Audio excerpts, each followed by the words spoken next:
pendek kata merusak segala hal di dalam kehidupan kita. Jauhilah olehmu 7 macam perkara yang merusak. Yang pertama, asyirku billah, menyekutukan Allah subhanahu wa ta'ala. Agama dimulai dari keyakinan, maka kehancuran agama selalu dimulai dari kehancuran keyakinan, iman atau akidah yang dimiliki oleh seseorang. Dan untuk menghancurkan nilai-nilai iman yang kita miliki ini, orang rasanya tidak akan menghantam kita dengan peluru kendali. Orang tidak akan mengirimkan nuklir ke sini. Orang tidak juga akan mengirimkan satuan militernya ke sini. Untuk menghancurkan nilai-nilai iman, dibanjiri kita dengan paham-paham yang merusak dan mendangkalkan akidah. Baik ia bernama materialisme, baik ia bernama sekularisme, baik ia bernama banjirnya maksiat dan munkarat, baik ia bernama banjirnya peradaban dan kebudayaan yang menghancurkan moral daripada anak-anak kita, sedikit demi sedikit melenturkan dan melunturkan nilai-nilai keimanan kita, untuk kemudian pada waktunya nilai iman itu akan bertukar dan berganti menjadi nilai syirik kepada Allah subhanahu wa ta'ala. Atau pada sisi lain, menjadikan yang selain Allah sebagai tujuan akhir daripada kehidupan kita. Sedangkan kita sama-sama maklum bahwa di dalam pandangan agama Islam, dosa yang tidak berampun, dosa yang terbesar, termasuk dalam kategori bapak moyangnya dosa, tidak lain adalah syirik, yakni menyekutukan Allah subhanahu wa ta'ala. Pola penghancuran iman ini memang berstrategi.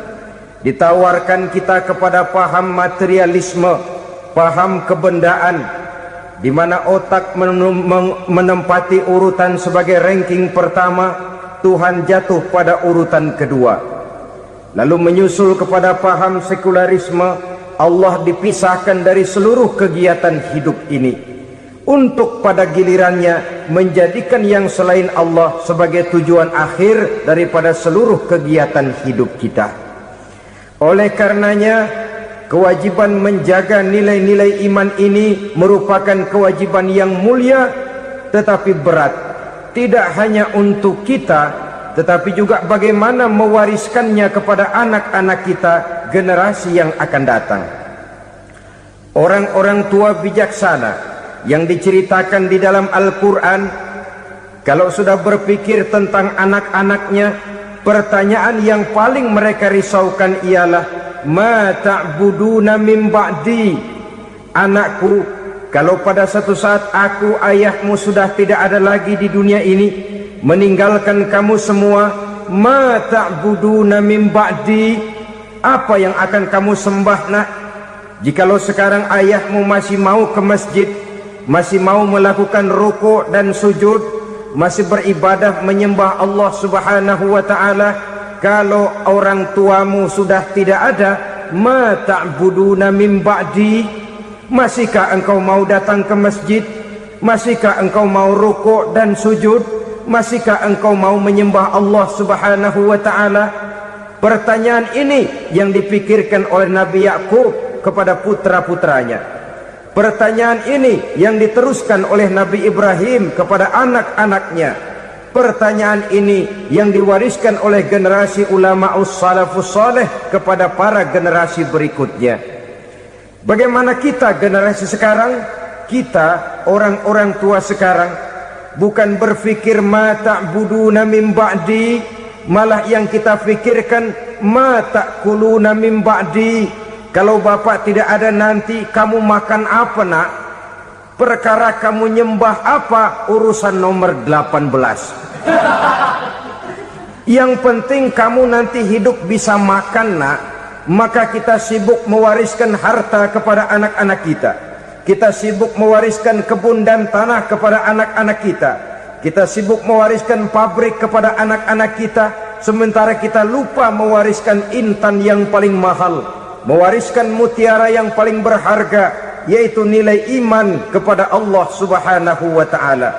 Alangkah baiknya apabila warisan harta, warisan tanah dan kebun, warisan rumah dan pabrik didasari lebih dahulu dengan mewariskan nilai iman kepada Allah Subhanahu wa ta'ala. Sebagai orang-orang tua, kita boleh bersedih kalau anak kita tidak mengerti komputer. Kita boleh bersedih kalau anak kita tidak mengerti matematika.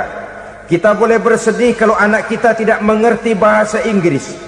Tapi sewajarnya lebih bersedihlah kita orang tua jikalau mempunyai anak yang tidak kenal Allah sebagai Tuhannya, yang kemudian tidak mau rukuk dan sujud kepada Allah Tuhannya.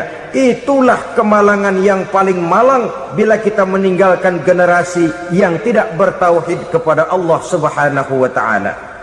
Betapapun anak kita tidak ngerti komputer, saudara, paling-paling kerugiannya cuma kerugian dunia. Masuk dia ke alam barzakh, munkar nakir tidak akan sempat tanya kau belajar komputer apa tidak. Kumpul dia di padang mahsyar, malaikat juga tidak akan tanya matematikamu nilainya berapa. Yang ditanya kau kenal Allah, kau rukuk dan sujud kepadanya, kau pernah datang ke masjid. Oleh karena itu sekali lagi, menjaga nilai iman tidak hanya untuk kita, tetapi juga mewariskannya kepada anak-anak kita, generasi yang akan datang. Sungguh kemalangan yang paling besar apabila kita meninggalkan anak-anak kita. Mereka kita tinggalkan lemah ekonominya, itu tidak baik. Mereka kita tinggalkan lemah otaknya, itu pun akan membuat mereka tertinggal oleh yang lain. Tapi yang paling celaka, jikalau kita tinggalkan mereka dalam kondisi lemah imannya, rapuh akidahnya, tidak baik dan tidak betul keyakinan hidupnya. Oleh karena itu Nabi berpesan, jauhilah 7 perkara yang merusak. Yang pertama, syirik kepada Allah Subhanahu wa ta'ala, menyekutukan Allah baik dalam ucapan, dalam keyakinan ataupun dalam perbuatan. Ini perkara pertama yang termasuk 7 perusak besar di dalam kehidupan. Kalau sudah jatuh kita ke lembah syirik, bagaimanapun banyak kebaikan yang kita kerjakan, berjiwa sosial, bertangan pemurah, gemar menolong orang lain, kalau memang dasarnya syirik, maka seluruh kebaikan kita akan hancur, tidak akan ada nilainya dalam pandangan Allah Subhanahu wa ta'ala. Dalam pandangan manusia, mungkin kita dicatat sebagai orang sosial, gemar menolong orang lain, tidak berpangku tangan melihat orang yang mendapat kesulitan. Tapi oleh karena dasarnya syirik, dasarnya tidak mentauhidkan Allah, maka seluruh nilai kebaikan yang kita kerjakan tidak akan ada nilainya dalam pandangan Allah Subhanahu wa ta'ala. Maka jagalah iman kita, jangan sampai dihinggapi penyakit syirik yang bagaimana kecilnya sekalipun. Sekali lagi, baik syirik dalam bentuk ucapan, syirik dalam bentuk keyakinan, sampai kepada syirik dalam bentuk perbuatan, kita berhindar kepada sifat-sifat yang sedemikian itu. Karena apa? Dalam satu ayat Quran Allah Subhanahu wa ta'ala menjelaskan, innallaha la yaghfiru ayyushraka bih wa yaghfiru ma duna dzalika liman yasha. Allah tidak akan memberi ampun kepada orang-orang yang menyekutukannya, tapi Allah masih mau memberikan ampun kepada dosa-dosa yang selain itu bagi orang-orang yang dikehendakinya. Dosa selain syirik, apabila kita bertaubat, Allah masih mau mengampuni. Tapi kalau sudah jatuh ke tempat syirik, itu sudah dosa yang tidak berampun.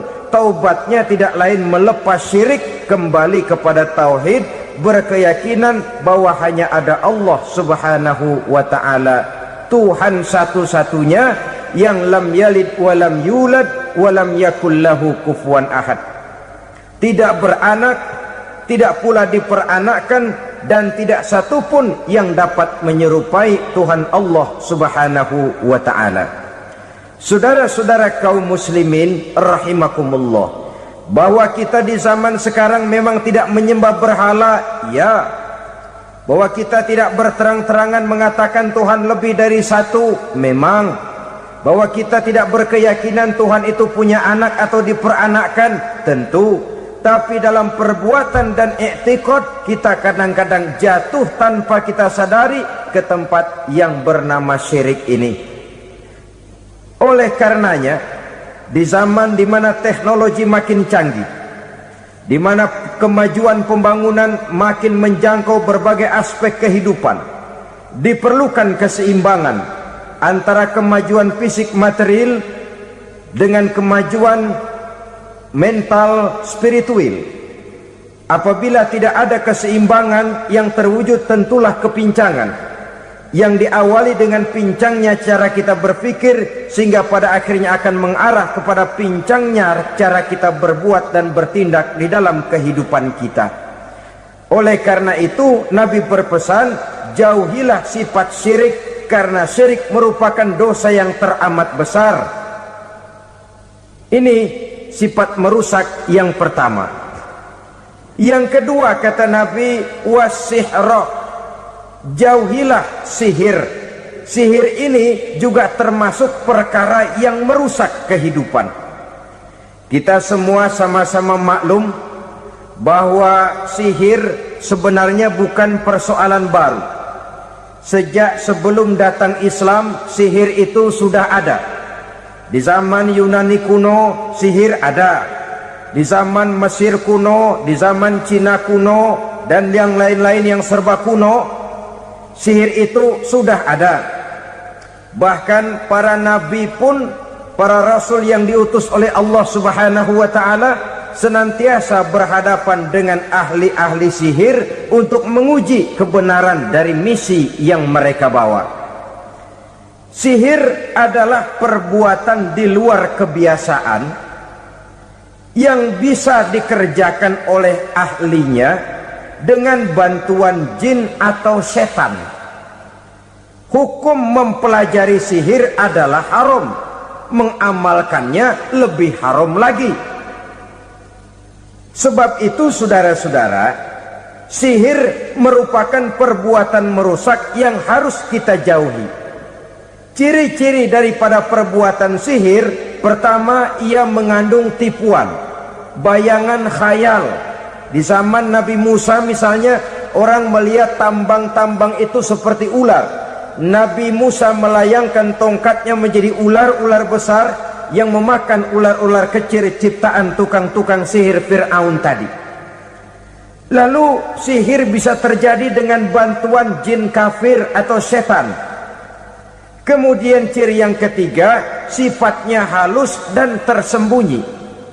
Taruh kata ada seorang ahli sihir yang mempergunakan ayat-ayat Quran sebagai jompa-jampe, sebagai baca-bacaan, itu cuma sekedar kedok. Tujuannya tidak lain menjadikan agama sebagai ketok untuk membenarkan cara yang dimurkai oleh Allah Subhanahu wa ta'ala. Satu hadis yang diriwayatkan oleh Imam Bazar dan Tabrani, Nabi berpesan, laisa minna man tatayyara lahu au takahhana au tukuhhina lahu au sahira lahu. Tidak termasuk ke dalam golonganku, kata Nabi, tidak termasuk umatku. Siapa mereka? Man tatayyara lahu, orang yang bertatoyur. Apa tatoyur itu? Dari kalimat toyaro, artinya terbang.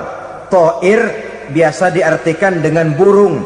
Tatoyaro percaya kepada suara-suara burung. Man tatoyaro lahu, mempercayai, meyakini dengan benar-benar kepada suara beburungan. Kan suka ada itu, nah bunyi burung tuh, maling liwat. Maling liwat. Burung bunyi, maling liwat. Itu termasuk tatoyaro lahu, percaya kepada suara burung. Kan aneh kalau suara orang nggak dipercaya, suara burung malah dipercaya. Ada ustadz ceramah, kiai ngaji, nggak mau didengerin. Burung dengerin benar. Nah, suaranya dari sebelah mana? Belah kulon. Nah, itu tandanya anu. Habis dihitung-hitung, itu termasuk tatoyaro lahu, au takahana, atau bertenung, au tukuhina, atau minta ditenungkan, au sahirolahu, atau melakukan perbuatan sihir, atau minta disihirkan. Laisa minna, tidak termasuk ke dalam golonganku, kata Nabi. Sehingga dengan demikian saudara-saudara, menghadapi sihir dengan sihir sekalipun termasuk perbuatan yang tidak diajarkan oleh agama. Kita kan mempelajari sihir untuk jaga diri, tidak apa-apa. Yang dilarang mengamalkannya, dilarang juga mempelajarinya. Sebab orang kalau sudah mengetahui, biasanya lalu terangsang untuk mencoba. Kalau percobaannya berhasil, biasanya terangsang untuk coba lagi dan coba lagi. Pada akhirnya ketagihan, lalu beralih menjadi profesi, apalagi itu nanti bisa mendatangkan hasil uang. Saudara-saudara kaum muslimin rahimakumullah, kita manusia makhluk nyata, kita hidup di alam nyata, terikat oleh sunnatullah, kausaliti. Oleh karenanya bagi kita keyakinan yang penuh, keikhlasan di dalam bertuhankan Allah, penyerahan diri sepenuhnya hanya kepadanya, itu sudah merupakan obat penangkal yang sangat ampuh agar kita tidak terkena penyakit-penyakit yang dibuat oleh setan dan para pembantunya. Sehingga beberapa ayat Quran mengajarkan, misalnya a'udzu bikalimatillahi tammati min syarri ma khalaq, atau bismillazi la yadurru ma'asmihi syai'un fil ardi wala fis sama, dengan menyebut nama Allah yang tidak bisa mendatangkan bahaya sedikit pun, dari baik yang datang dari langit maupun yang datang dari bumi. Jiwa yang kosong dari keyakinan yang penuh kepada Allah, jiwa yang penuh was-was dan ragu-ragu, itu yang mudah terserang oleh penyakit-penyakit yang dikerjakan oleh para tukang-tukang sihir, yaitu oleh setan dan seluruh para pembantunya. Kemudian hadis kedua yang diriwayatkan oleh Imam Ibnu Hibban, Nabi bersabda, la yadkhulul jannata mudminu khamrin wala mu'minu bisihrin wala qati'u rahmin. Tidak masuk surga. Ini Nabi yang bilang, tidak masuk surga. Siapa itu? Pertama, mudminu khamrin, orang yang berkekalan dalam mabuk. Selalu mudminun itu sudah menjadi perbuatan rutinnya, tidak kapok-kapoknya, teler seumur hidup. Mudminu khamrin, tidak masuk surga orang yang selalu bermabuk-mabukan. Yang kedua, wala mu'minu bisihrin, orang mukmin tapi main sihir. Ini juga oleh Nabi diperingatkan, tidak akan masuk surga orang mukmin tapi suka main sihir. Wala qati'u rahmin, dan tidak juga orang yang memutuskan silaturahmi. Tiga macam manusia yang diperingatkan Nabi tidak akan masuk surga: orang yang selalu mabuk, orang mukmin yang main sihir, dan orang yang memutuskan silaturahmi. Saudara-saudara kaum muslimin rahimakumullah, lalu orang berkata, kenapa dilarang kita bersihir? Padahal Rasul sendiri kan punya mukjizat. Nah, kita memang harus membedakan antara mukjizat dengan sihir. Dalam kehidupan agama kita kenal ada yang namanya mukjizat, ada yang namanya karomah atau keramat biasa diucapkan, ada yang namanya maunah, ada yang namanya irhas, ada juga yang namanya sihir. Kesemuanya ini berbeda, saudara-saudara. Yang dinamakan mukjizat itu khusus untuk para rasul saja. Satu kejadian luar biasa yang terjadi dilakukan oleh Rasul atas izin dari Allah Subhanahu wa ta'ala. Perbedaannya dengan sihir jelas. Sihir dari setan, mukjizat dari Allah. Sihir bisa dipelajari, mukjizat tidak. Sihir umumnya untuk maksud-maksud yang tidak baik, sedangkan mukjizat untuk memperkuat kebenaran yang disampaikan oleh para rasul dan ditentang oleh umatnya. Bahkan kafir Quraisy dahulu menganggap orang-orang ahli sihir itu berada dalam satu posisi yang hina, sehingga mereka mengatakan dan menuduh Nabi Muhammad sebagai tukang sihir. Tuduhan sebagai tukang sihir adalah tuduhan yang sangat aib dan hina. Di tengah masyarakat kufar jahiliyah, kedudukan tukang sihir dipandang sebagai kedudukan yang hina, sehingga mereka mengejek Nabi dengan sebutan tukang sihir. Jadi mukjizat hanya untuk Rasul saja. Kemudian karomah. Karomah ini asal kata dari karoma, kehormatan, kemuliaan yang diberikan Allah kepada hamba-hambanya yang rajin mendekatkan diri kepadanya. Oleh karena ketekunannya melaksanakan ibadah, Allah memberikan keistimewaan kepada orang itu, yang dengan keistimewaannya dia bisa mengerjakan yang tidak bisa dikerjakan oleh orang lain. Karomah hanya bisa dicapai dengan prestasi ibadah. Kalau sihir, mau ibadah apa enggak, asal dia belajar, bersatu dan berteman dengan setan, memenuhi persyaratan-persyaratan setan, biasanya lalu bisa. Sedangkan karomah tidak mungkin terwujud tanpa orang mendekatkan diri sedekat-dekatnya kepada Allah Subhanahu wa ta'ala. Maka kita lihat biasanya orang-orang yang punya ilmu sihir, mukanya rata-rata nggak enak dilihat. Kumuh, jauh dari air wudhu, jauh dari sujud kepada Allah, malah berteman dengan setan, menjadi pelayan-pelayannya setan. Saudara-saudara, adapun maunah, keistimewaan yang diberikan Allah kepada hamba-hambanya yang belum sampai kepada tingkat wali, tapi orang itu lebih banyak kebaikannya daripada kesalahannya. Umpamanya, saudara jalan bertiga di pinggir jalan, saudara ada pada posisi di tengah, lalu bertiga ini ketabrak mobil. Menurut perhitungan saudara mati lebih dahulu.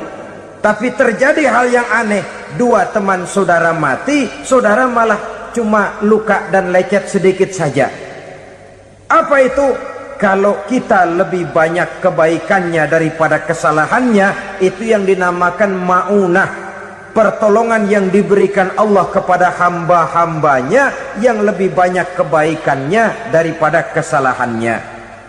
Sedangkan yang dinamakan irhas, kejadian luar biasa pada diri seseorang pada waktu dia masih kecil, yang menunjukkan tanda-tanda keistimewaannya. Itu umumnya pada para nabi pada usia kecilnya sudah ada irhas, tanda-tanda istimewa. Jelas baik mukjizat, karomah, maunah maupun irhas berbeda dengan sihir. Sihir ini jelas saja merupakan bantuan dan persekutuan antara manusia dengan setan. Padahal setan, kata Allah dalam Al-Quran, innahu lakum aduwwum mubin, sesungguhnya setan bagi kamu adalah musuh yang sangat jelas. Saudara-saudara kaum muslimin rahimakumullah, di zaman sekarang dalam menghadapi beban kehidupan yang makin pelik, menghadapi stres yang tidak kunjung selesai, menghadapi persoalan-persoalan yang teramat berat, orang sering mencari jalan keluar kepada hal-hal yang menurut pendapatnya bisa meringankan beban moralnya itu. Pergilah dia mencari sesuatu yang dapat meringankan bebannya. Dan tidak jarang yang jatuh ke pangkuan tukang-tukang tenung, ke pangkuan tukang-tukang sihir, yang mereka itu oleh Quran dijelaskan kadzabal munajjimun walau sodaku. Tukang-tukang tenung, tukang-tukang sihir, mereka itu bohong walaupun benar. Maksudnya bohong walaupun benar artinya kalau yang mereka kerjakan benar, itu sih kebenaran.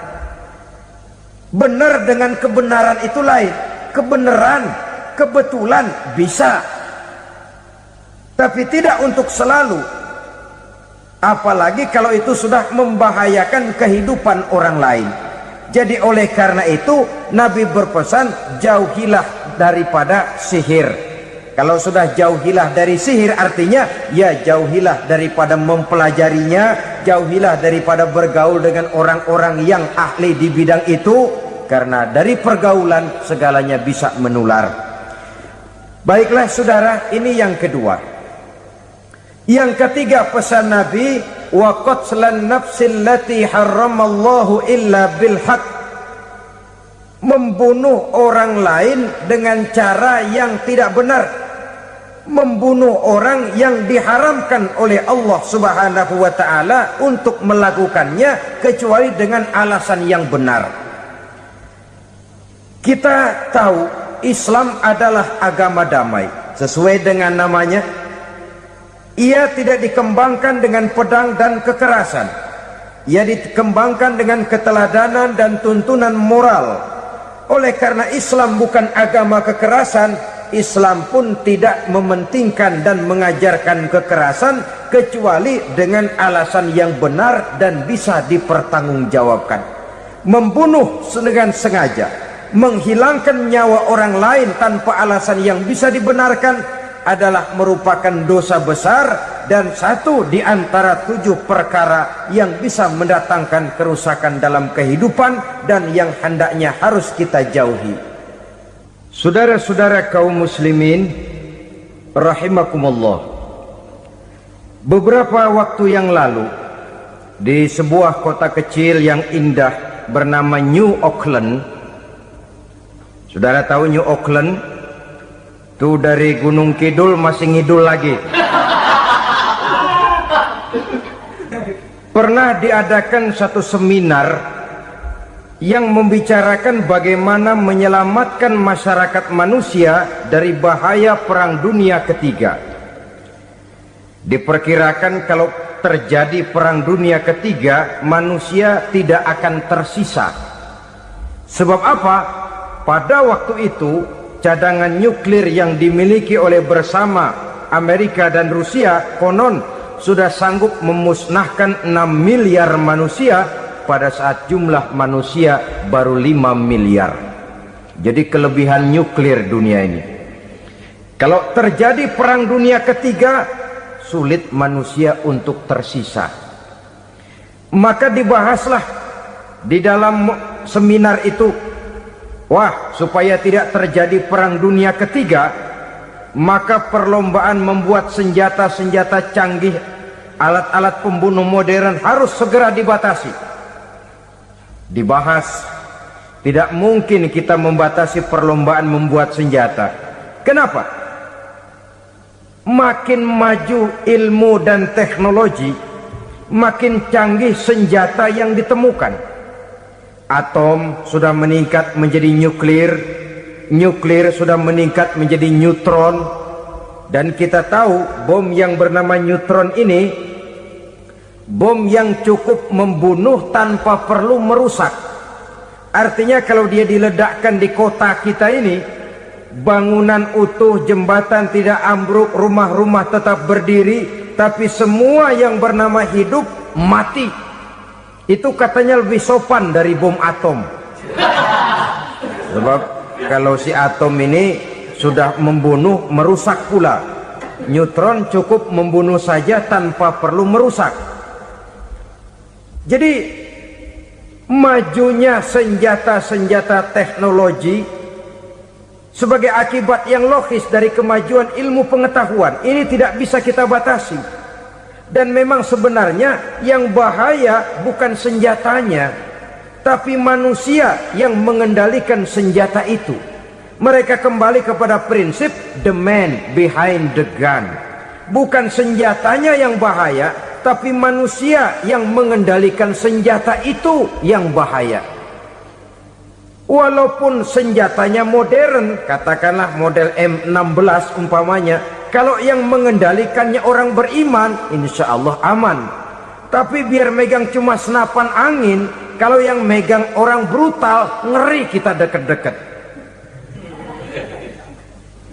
Apalagi kalau memang bukan ahlinya menggunakan senjata, bisa ngeker kaki kena jidat.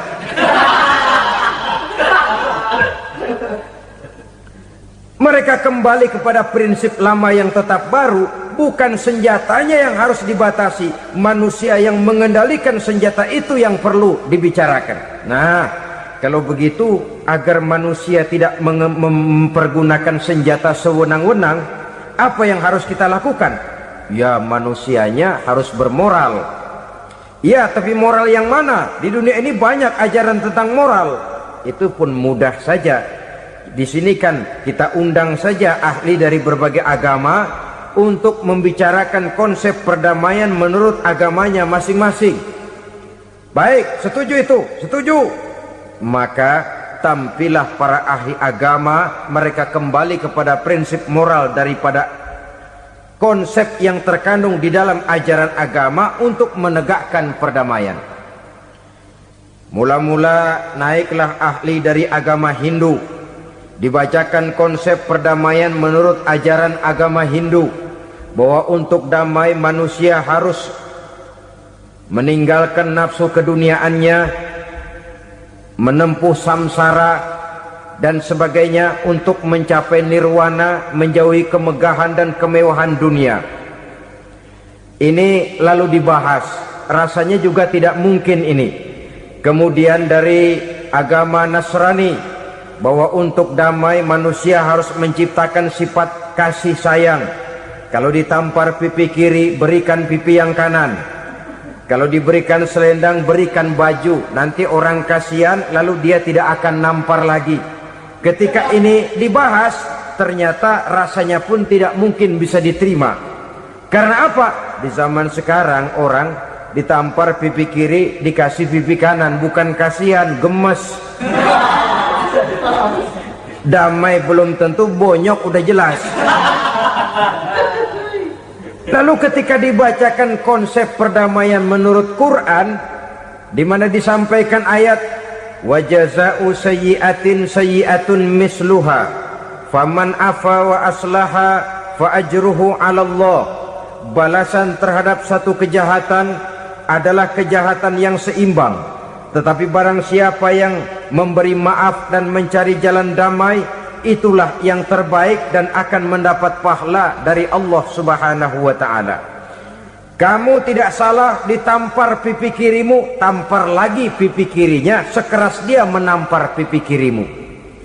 Nanti orang tidak mau menampar kita karena dia tahu kalau dia tampar kita, dia akan menderita tamparan sekeras dia menampar kita. Akan terjadilah prinsip saling hormat menghormati, tidak saling ganggu, tidak saling usil, tidak saling jahil. Atas dasar ini perdamaian bisa ditegakkan. Mereka bisa menerima konsep ini, tapi kemudian seminar ditutup tanpa satu keputusan resmi. Kenapa? Terus terang mereka kagum dengan konsep Islam, tapi sentimen lama terhadap nilai-nilai Islam telah menutup mata mereka untuk menerima kebenaran dari ajaran Al-Quranul Karim. Saudara-saudara kaum muslimin rahimakumullah, kembali kita kepada persoalan pokok. Roh adalah dari Allah, dia akan kembali kepada Allah, milik mutlak dari Allah. Tidak pantas kita merampasnya dari orang lain. Tidak wajar kita menghilangkannya tanpa alasan yang dibenarkan oleh agama. Di zaman sekarang, akibat persaingan hidup yang makin tajam, lapangan kerja yang makin sulit, tensi ekonomi yang makin tinggi, atau karena nilai moral yang makin rendah, atau juga karena rapuhnya pegangan orang kepada agama, nyawa rasanya sudah sedemikian murahnya. Berbagai kasus membuat berdiri bulu roma kita. Ada mayit, ada manusia dipotong 6, dicincang macam kambing. Ada yang dipotong 5, ada yang dipotong 13, dikardusin, dibuang ke tempat sampah. Inna lillahi wa inna ilaihi raji'un. Gejala apa ini? Kanibalisme. Manusia sudah demikian sadisnya, manusia sudah sedemikian buasnya, sehingga sesama manusia diperlakukan seperti hewan. Padahal hewan sendiri belum pernah macan makan macan, bagaimanapun buasnya macan. Belum pernah serigala memakan serigala, bagaimanapun brutalnya serigala. Tetapi manusia makan manusia di zaman sekarang kadang jadi kenyataan dalam kehidupan kita. Kadang persoalannya remeh saja, soal uang 200 perak, pisau bicara, nyawa melayang. Soal rokok sebatang, celurit bicara, nyawa melayang. Soal-soal yang sama sekali tidak prinsip, begitu mudah kita menghilangkan nyawa orang lain. Padahal Nabi pernah memperingatkan, apabila dua orang muslim sudah berkelahi dan berbunuh-bunuhan, al-qatil wal maktul finnar, yang membunuh dan yang terbunuh dua-duanya neraka. Sahabat heran, ya Rasul, kalau yang terbunuh, kalau yang membunuh masuk neraka itu sih wajar, tapi yang terbunuh kenapa neraka juga? Beliau menjawab, dua-duanya sudah punya niat untuk saling membunuh. Niatnya itu yang diponten. Yang terbunuh cuman lagi apes aja, keduluan dia. Umpama tidak terbunuh, pasti dia yang akan membunuh. Oleh karenanya al-qatil wal maktul, yang membunuh dan yang dibunuh finnar, dua-duanya masuk ke dalam neraka.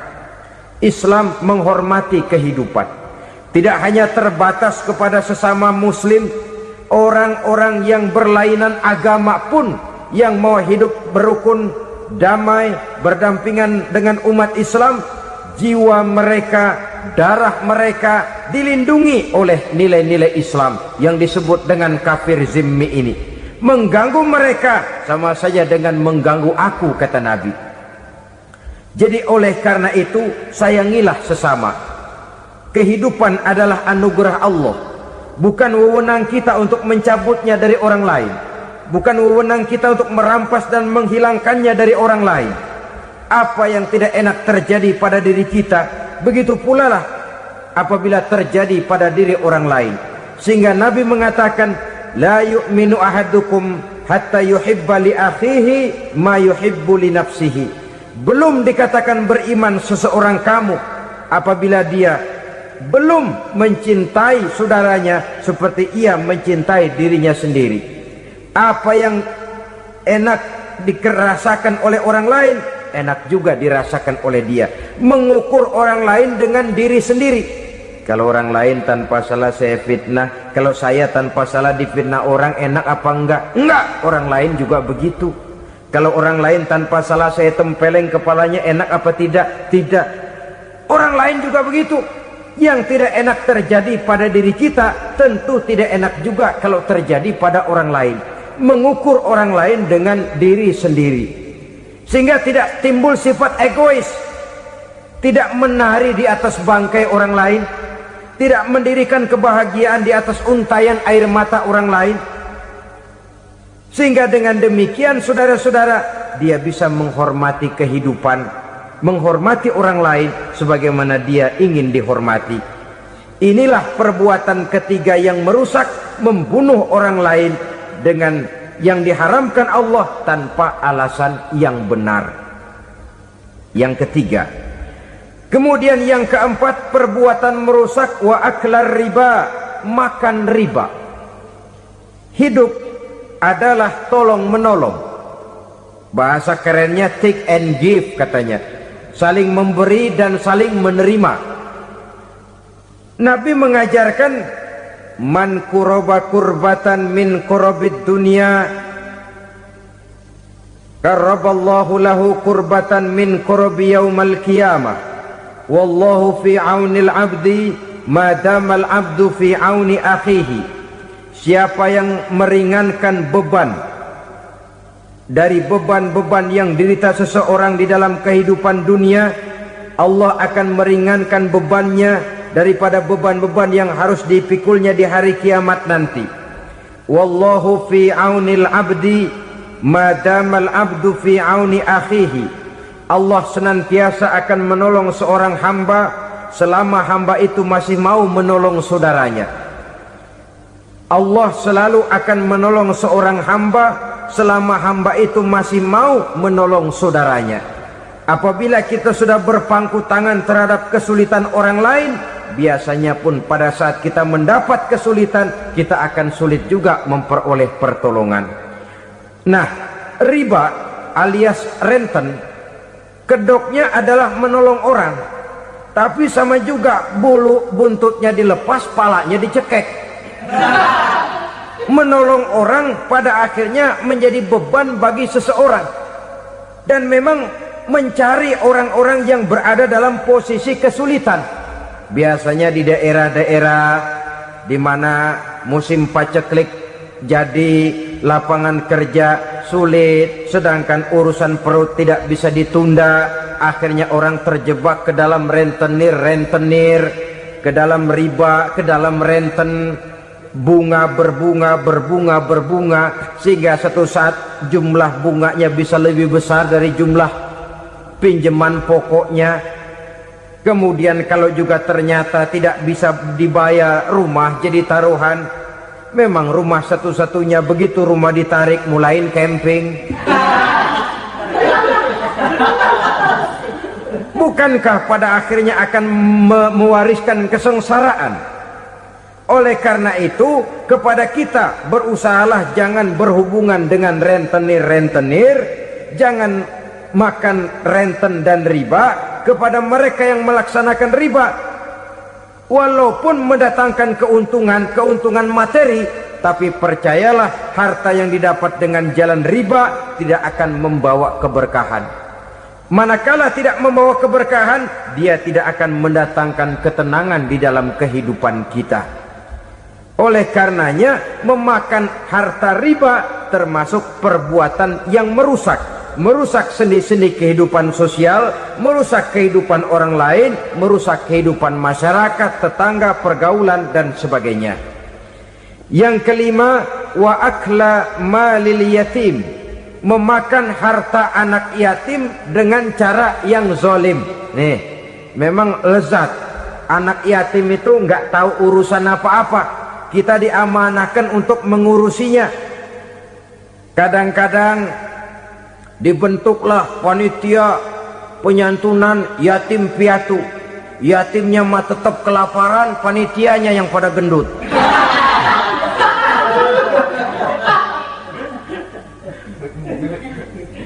Padahal memakan harta anak yatim termasuk perbuatan dosa besar, dan menjantuni yatim merupakan perbuatan mulia. Nabi mengatakan, ana wa kafilul yatim kahataini yaumal qiyamah. Aku dan orang-orang yang menyantuni anak yatim seperti dua jari ini pada hari kiamat nanti. Dekat sekali. Jikalau ingin di hari akhir nanti dekat dengan Rasul, bersahabatlah dengan anak-anak yatim. Jadilah pengurus anak-anak yatim. Bangunlah panti-panti asuhan yatim. Pada saat bapak ibunya meninggal, kitalah yang menjadi orang tuanya. Bahkan sedemikian besar perhatian Islam terhadap anak-anak yatim ini, sehingga Quran memberikan peringatan, ara'aital ladzi yukadzibu biddin fadzalikal ladzi yad'ul yatim wa la yahuddu ala ta'amil miskin. Tahukah kamu siapa orang yang mendustakan agama, beragama tapi dianggap dusta, salatnya dusta, puasanya dusta, karena agamanya sudah berdusta. Siapa mereka? Fazalikal ladzi yad'ul yatim, orang yang menyia-nyiakan anak yatim, wala yahuddu ala ta'amil miskin, dan tidak pernah memberi makan kepada orang-orang yang menderita kemiskinan. Menyia-nyiakan, meninggalkan anak yatim termasuk perbuatan yang divonis kita sebagai orang yang mendustakan agama. Saudara-saudara kaum muslimin rahimakumullah, maka sangat dicela mengeksploitir anak-anak yatim, menjadikan mereka sebagai kedok untuk mencari kekayaan pribadi. Tetapi jikalau ikhlas, ganjarannya sangat besar, nilai pahalanya sangat besar. Menyantuni yatim tidak hanya setahun sekali. Kalau Muharram pakai istilah lebaran yatim, dibentuklah panitia, diberilah beras, uang 45.000 rupiah, alhamdulillah. Tapi jangan lupa, si yatim tidak hidup cuma satu hari. Dia tidak hidup cuma di bulan Muharram saja, dia hidup 12 bulan dalam setahun. Sebagaimana anak-anak yang lain, dia juga berhak punya masa depan. Dia juga berhak menikmati bangku sekolah. Dia berhak mengenyam arti dan makna pendidikan. Dia berhak membekali diri dengan ilmu dan pengetahuan, seperti halnya anak-anak yang lain. Maka kita yang diberikan keluasan oleh Allah, ingatlah itu, bersahabatlah dengan anak-anak yatim, santuni mereka. Perkara setahun sekali di bulan Muharram, alhamdulillah, itu bagus, bin Thayyib alias baik. Tapi tentu dan tentu, sekali lagi, si yatim tidak hanya hidup di bulan Muharram. Dia hidup 12 bulan dalam setahun, 24 jam dan di dalam sehari. Oleh karenanya, menyia-nyiakan mereka pada saat posisi kita memang mampu akan memojokkan kita dalam satu posisi di mana kita dianggap sebagai orang yang mendustakan agama, memakan harta anak yatim dengan cara yang zolim. Bapaknya udah meninggal, kebunnya lebar, anaknya dikelecehin. Nah, dah kamu nggak usah pusing, nanti saya yang ngurus. Akhirnya bukan ngurus, nguras.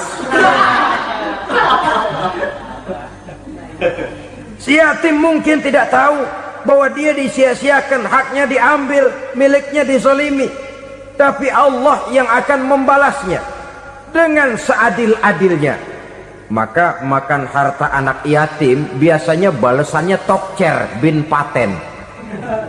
Nggak banyak selang tempo itu, nggak percaya cobain dah. Nyobain aja kan nggak bayar, umpama memakan harta anak yatim dengan cara yang zolim, ganjarannya biasanya kontan. Kenapa? Ratapan si miskin, untayan air matanya, jeritan kepedihan hatinya, membuka pintu langit, permohonannya diijabah, getaran hatinya didengarkan oleh Allah, maka balasannya biasanya kontan, spontan, tidak menunggu waktu terlalu lama. Itu di dunia, belum lagi di akhirat nanti. Bukankah dalam riwayat Mi'raj diceritakan Nabi melihat di neraka itu orang perutnya sebesar rumah? La haula wala quwata. Itu perut kayak rumah, bagaimana jalannya tuh orang?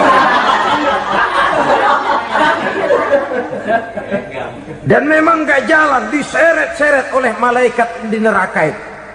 Hancur perutnya, amburadul itu perut.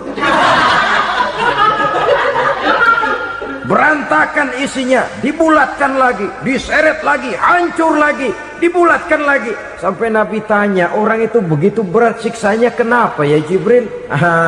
Itu Muhammad, waktu di dunia dulu rakus banget makan harta anak yatim. Begitu vonisnya, begitu menyedihkan nasibnya di akhirat. Tapi di dunia pun ketidakberkahan itu sudah membayangi kehidupannya. Oleh karena itu, kepada saudara-saudara yang mendapat titipan anak yatim, berbahagialah, karena semulia-mulia rumah adalah rumah yang di dalamnya ada anak yatim yang disantuni. Sehina-hina rumah adalah rumah di mana di dalamnya ada anak yatim yang disia-siakan. Begitu kata Nabi kita. Rumah yang paling mulia dalam pandangan Allah, rumah yang di dalamnya ada anak yatim yang disantuni. Rumah yang paling hina dalam pandangan Allah, rumah yang di dalamnya ada anak yatim yang nasibnya disia-siakan. Berbahagialah saudara apabila menjadi penyantun anak-anak yatim, pelindung mereka, sehingga mereka mempunyai masa depan sebagaimana anak-anak lainnya. Rasulullah sendiri sedemikian peka terhadap keadaan anak-anak yatim, karena beliau sendiri memang mengalami umur 6 bulan dalam kandungan ibu, beliau sudah ditinggalkan oleh ayahnya. Pada saat berusia 6 tahun ibu sudah meninggal. Yatim piatu dalam usia di mana beliau sedang perlu belas kasih seorang ibu dan pengertian seorang bapa. Kepekaan itu lalu timbul, bahkan kemudian sampai kepada beliau berkata, aku dan orang yang menyantuni anak yatim seperti jari tengah dan jari telunjuk di hari akhirat nanti. Sedemikian dekatnya. Baiklah ya, jadi yang kelima, memakan harta anak yatim. Jauhi, karena ini perbuatan yang merusak. Yang keenam, watawalli yaumaz zahfi, melarikan diri pada hari pertempuran. Apa ini? Khianat. Tidak konsekuen dengan konsep perjuangan. Pada mulanya keras benar teriak, berantas korupsi, ganyang korupsi. Cuma karena belum dapat giliran. Begitu dia naik dapat kesempatan, korupsinya lebih edan dari yang diteriakinya. Ini termasuk tawalli yaumaz zahfi, berpaling pada hari peperangan. Di saat menghadapi musuh, kalau belum kelihatan musuh, teriaknya nyaring bener. Jangan takut demi kebenaran sampai titik darah yang paling penghabisan. Musuh belum kelihatan. Begitu musuh sudah kelihatan, paling dulu lari ke belakang. Kalau diajak berjuang ada saja alasannya. Sehingga Quran memberikan peringatan kepada kita semua. Mengapa kamu ini berat? Kalau sudah diajak berjuang di jalan Allah, kakimu seperti terhunjam berakar di perut bumi. Berat untuk melangkah berjuang. Lari dari pertempuran tidak konsekuen dengan konsepsi perjuangan. Mau enaknya saja. Dalam kondisi yang sulit lalu berpangku tangan. Ini termasuk ciri munafik yang di dalam Al-Quran disindir dengan bahasa kullama adha'a lahum masyaufi wa iza azlama alaihim qamu. Waktu terang mereka jalan, giliran gelap mereka mandek. Artinya, maksudnya kalau giliran ada untungnya aja rame-rame teriak Islam, tapi begitu diminta berjuang, dituntut berkorban, rame-rame mundur. Waktu dilihat di Islam ada untungnya, rame-rame teriak Islam. Pak, saya Islam banget, Pak. KTP saya Islam, Pak. Pokoknya Islam banget dah. Tapi ketika diminta berjuang, dituntut sedikit berkorban, rame-rame mengundurkan diri. Tahun 65 PKI berontak. Waduh, waktu itu jadi orang Islam untung itu. Nggak dikejar-kejar, aman. Masjid rame, mobil-mobil mewah parkir di depan musola dan masjid. Kenapa? Waktu itu asal udah ke masjid aman. Islam selamat, untung. Tapi begitu keadaan aman, yang parkir di musola sepeda butut melulu.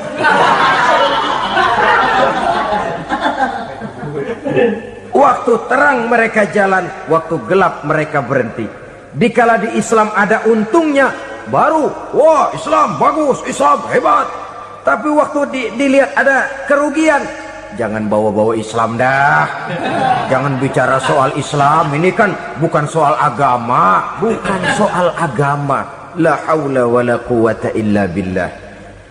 Beragama kita ambil talfik fiddin, mengambil yang enteng-enteng saja dalam urusan beragama ini. Tidak konsekuen kita dengan Islam kita. Seolah kita mau memilih mana yang terasa cocok sama selera kita, kita teriak Islam. Beratan aja dikit, rame-rame berpaling. Itu termasuk tawalli yaumaz zahfi. Para pengkhianat, mental-mental hipokrit yang tidak mau konsekuen menghadapi segala bahaya. Itu termasuk perbuatan yang merusak. Kenapa? Kalau cuma dia saja yang lari, mungkin tidak jadi soal, tapi larinya ini akan mempengaruhi orang lain. Nah, pengaruhnya itu yang dicegah. Sebab kalau satu sudah mulai lari, yang lain mulai ngelirik. Ketika yang dilirik kemudian tidak ada reaksi, dia akan ikut lari. Artinya apa? Seorang muslim harus konsekuen dengan konsep perjuangannya, dengan keyakinan keagamaannya, dan tidak memilih yang enak-enak saja di dalam kehidupan beragama. Lari dari pertempuran, bermental khianat, mengkhianati agama, merupakan satu di antara sifat yang merusak. Terakhir saudara, wa qazfal muhsanatil ghafilatil mu'minat, menuduh perempuan baik-baik yang tidak tahu menau tentang tuduhan yang dituduhkan kepadanya, menuduh perempuan mukmin yang baik-baik yang tidak tahu menau tentang tuduhan yang dilakukan kepadanya. Fitnah lebih bahaya daripada pembunuhan. Orang yang tidak salah bisa hancur namanya, orang yang berniat baik bisa ambruk perjuangannya oleh karena fitnah. Sehingga dikatakan al-fitnatu asyaddu minal qatli, fitnah lebih bahaya daripada pembunuhan. Maka memfitnah ini termasuk satu dosa di antara 7 hal merusak yang harus kita jauhi semampu kita, semampu-mampunya. Mengupayakan sebisa-bisanya jangan sampai terjebak ke dalam hal yang demikian. Nah saudara-saudara, inilah saja pertemuan kali ini. Mudah-mudahan ada manfaatnya. Semoga Allah memberikan kekuatan zahir dan batin kepada kita untuk bisa menjauhi 7 perkara yang merusak ini. 7 macam perkara yang merusak. Merusak akidah dan keimanan, merusak amal perbuatan yang sudah kita kerjakan, merusak sendi-sendi kehidupan sosial, pendek kata merusak segala hal di dalam kehidupan kita. Jauhilah olehmu 7 macam perkara yang merusak. Yang pertama, asyirku billah, menyekutukan Allah subhanahu wa ta'ala. Agama dimulai dari keyakinan, maka kehancuran agama selalu dimulai dari kehancuran keyakinan, iman atau akidah yang dimiliki oleh seseorang. Dan untuk menghancurkan nilai-nilai iman yang kita miliki ini, orang rasanya tidak akan menghantam kita dengan peluru kendali. Orang tidak akan mengirimkan nuklir ke sini. Orang tidak juga akan mengirimkan satuan militernya ke sini.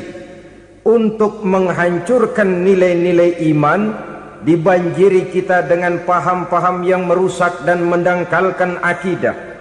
Baik ia bernama materialisme, baik ia bernama sekularisme, baik ia bernama banjirnya maksiat dan munkarat, baik ia bernama banjirnya peradaban dan kebudayaan yang menghancurkan moral daripada anak-anak kita. Sedikit demi sedikit melenturkan dan melunturkan nilai-nilai keimanan kita, untuk kemudian pada waktunya nilai iman itu akan bertukar dan berganti menjadi nilai syirik kepada Allah subhanahu wa ta'ala. Atau pada sisi lain, menjadikan yang selain Allah sebagai tujuan akhir daripada kehidupan kita. Sedangkan kita sama-sama maklum bahwa di dalam pandangan agama Islam, dosa yang tidak berampun, dosa yang terbesar, termasuk dalam kategori bapak moyangnya dosa, tidak lain adalah syirik, yakni menyekutukan Allah subhanahu wa ta'ala. Pola penghancuran iman ini memang berstrategi. Ditawarkan kita kepada paham materialisme, paham kebendaan, di mana otak menempati urutan sebagai ranking pertama, Tuhan jatuh pada urutan kedua. Lalu menyusul kepada paham sekularisme, Allah dipisahkan dari seluruh kegiatan hidup ini, untuk pada gilirannya menjadikan yang selain Allah sebagai tujuan akhir daripada seluruh kegiatan hidup kita. Oleh karenanya, kewajiban menjaga nilai-nilai iman ini merupakan kewajiban yang mulia tetapi berat, tidak hanya untuk kita tetapi juga bagaimana mewariskannya kepada anak-anak kita, generasi yang akan datang. Orang-orang tua bijaksana yang diceritakan di dalam Al-Quran, kalau sudah berpikir tentang anak-anaknya, pertanyaan yang paling mereka risaukan ialah, ma ta'buduna min ba'di. Anakku, kalau pada satu saat aku, ayahmu sudah tidak ada lagi di dunia ini, meninggalkan kamu semua, ma ta'buduna min ba'di, apa yang akan kamu sembah nak? Jikalau sekarang ayahmu masih mau ke masjid, masih mau melakukan rukuk dan sujud, masih beribadah menyembah Allah Subhanahu wa ta'ala, kalau orang tuamu sudah tidak ada, ma ta'buduna min ba'di, masihkah engkau mau datang ke masjid? Masihkah engkau mau rukuk dan sujud? Masihkah engkau mau menyembah Allah Subhanahu wa ta'ala? Pertanyaan ini yang dipikirkan oleh Nabi Yakub kepada putra-putranya. Pertanyaan ini yang diteruskan oleh Nabi Ibrahim kepada anak-anaknya. Pertanyaan ini yang diwariskan oleh generasi ulama'us salafus saleh kepada para generasi berikutnya. Bagaimana kita generasi sekarang? Kita orang-orang tua sekarang bukan berfikir ma ta'buduna min ba'di, malah yang kita fikirkan ma ta'kuluna min ba'di. Kalau bapak tidak ada nanti kamu makan apa nak? Perkara kamu nyembah apa, urusan nomor 18. Yang penting kamu nanti hidup bisa makan nak. Maka kita sibuk mewariskan harta kepada anak-anak kita. Kita sibuk mewariskan kebun dan tanah kepada anak-anak kita. Kita sibuk mewariskan pabrik kepada anak-anak kita, sementara kita lupa mewariskan intan yang paling mahal, mewariskan mutiara yang paling berharga, yaitu nilai iman kepada Allah Subhanahu wa ta'ala.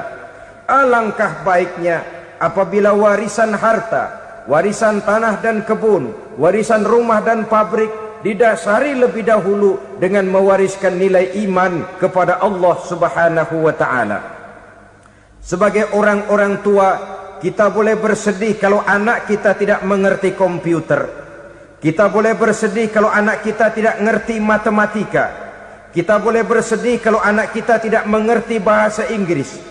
Tapi sewajarnya lebih bersedihlah kita orang tua jikalau mempunyai anak yang tidak kenal Allah sebagai Tuhannya, yang kemudian tidak mau rukuk dan sujud kepada Allah Tuhannya.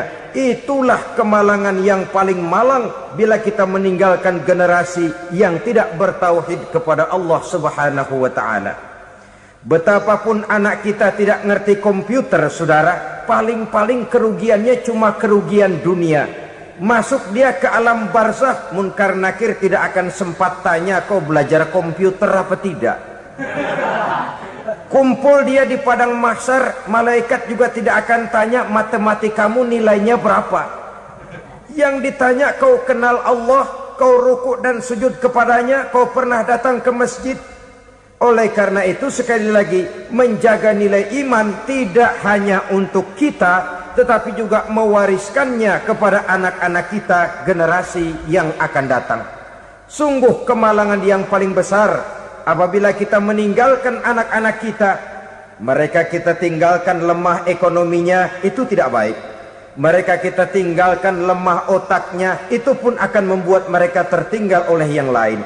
Tapi yang paling celaka, jikalau kita tinggalkan mereka dalam kondisi lemah imannya, rapuh akidahnya, tidak baik dan tidak betul keyakinan hidupnya.